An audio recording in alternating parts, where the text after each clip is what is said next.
கொல்கத்தா பெண் மருத்துவர் கொலை வழக்கு சஞ்சய் ராய் குற்றவாளி என தீர்ப்பு.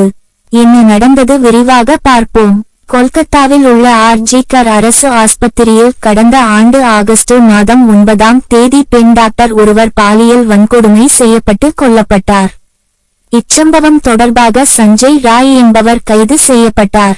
நாடு முழுவதும் அதிர்வலைகளை ஏற்படுத்திய இவ்வழக்கு சிபிஐ-இடம் ஒப்படைக்கப்பட்டது. கொல்கத்தாவில் உள்ள சியால்டா கோர்ட்டில் விசாரணை நடந்து வந்தது.